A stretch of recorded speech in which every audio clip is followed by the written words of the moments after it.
CM Eknath Shinde समेत शिवसेना के 16 विधायकों के खिलाफ अयोग्यता मामले में आज फैसला आने वाला है। विधानसभा अध्यक्ष राहुल नार्वेकर ये फैसला सुनाने वाले हैं।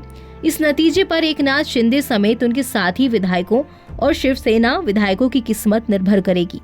इस नतीजे से पहले मंगलवार का दिन भी सियासी घटनाक्रम का दिन ही रहा।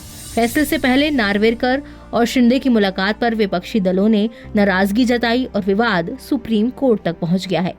उधर फैसले से पहले ही उप मुख्यमंत्री और बीजेपी नेता देवेंद्र फडणवीस ने कहा कि विधानसभा अध्यक्ष का फैसला चाहे जो भी हो, उसका सरकार पर कोई असर नहीं पड़ेगा और न ही सरकार गिरने वाली है।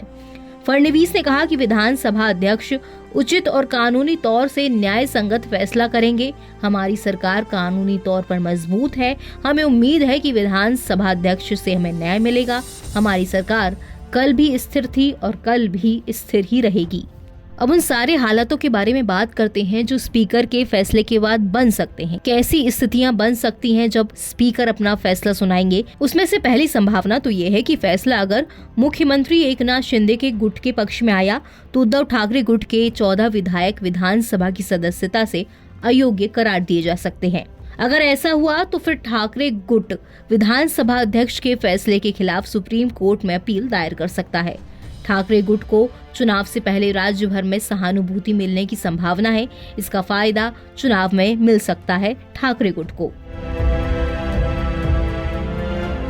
दूसरी संभावना ये है कि अगर फैसला उद्धव ठाकरे गुट के पक्ष में आया तो मुख्यमंत्री एकनाथ शिंदे, उनके 3 मंत्रियों समेत 16 विधायकों की विधानसभा सदस्यता रद्द हो जाएगी। और अगर ऐसा होता है तो एकनाथ शिंदे को मुख्यमंत्री पद छोड़ना पड़ेगा और सरकार गिर जाएगी। ऐसे हालात में राज्यपाल के पास किसी को नए सिरे से बहुमत का दावा करना पड़ेगा।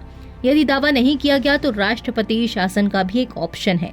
दूसरा ये हो सकता है कि शिंदे गुट के हाथ से धनुष बाण चुनाव चिन्ह जा सकता है। इसका खामियाजा उसे चुनाव में भुगतना पड़ेगा। विधानसभा अध्यक्ष के फैसले के खिलाफ शिंदे गुट सुप्रीम कोर्ट में भी अपील कर सकता है। जून 2022 में एकनाथ शिंदे के नेतृत्व में शिवसेना के 40 विधायकों ने तत्कालीन मुख्यमंत्री उद्धव ठाकरे के खिलाफ बगावत कर दी, जिससे शिवसेना में विभाजन हो गया और उद्धव ठाकरे के नेतृत्व वाली महाविकास अघाड़ी सरकार गिर गई। बाद में शिंदे ने बीजेपी के समर्थन से सरकार बना ली और खुद मुख्यमंत्री बन गए। इसके बाद शिंदे और ठाकरे गुटों द्वारा दल बदल विरोधी कानून के तहत एक दूसरे के विधायकों के खिलाफ कार्रवाई की मांग की गई और इस कार्रवाई की मांग के तहत याचिकाएं भी दायर कर दी गईं। ठाकरे गुट ने सुप्रीम कोर्ट में भी याचिका दाखिल की थी। सुप्रीम कोर्ट ने इस मामले में फैसला लेने के लिए विधानसभा अध्यक्ष को कहा। लंबी कानूनी लड़ाई के बाद सुप्रीम कोर्ट ने फैसला सुनाने की समय सीमा 31 दिसंबर 2023 तय की थी, लेकिन बाद में स्पीकर के आग्रह पर यह समय बढ़ा दिया गया और लास्ट तारीख 10 जनवरी तय की गई। चुनाव आयोग ने शिंदे के नेतृत्व वाले गुट को धनुष बाण चुनाव चिन्ह दे दिया था। अब किस गुट के विधायक और कौन सा गुट अयोग्य है, यह आज महाराष्ट्र की विधानसभा स्पीकर राहुल नार्वेकर तय करने वाले हैं। फैसला शाम 4 बजे तक आने की उम्मीद है। NBT ऑनलाइन की रिपोर्ट।